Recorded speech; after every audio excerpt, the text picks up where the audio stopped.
Now the flow of this course is divided into 4 modules. In the module 1, we are gonna delve into the concept of CAN controllers and understand the CAN controller important topics from a theoretical and infographics point of view.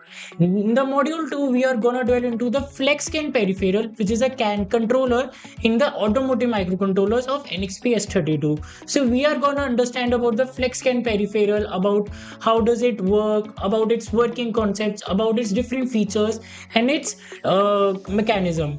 In the third module, we are gonna delve into the FlexCAN driver and understand the different APIs which are there, understand the GUI configuration and how to use the software stack so as to do the CAN communication.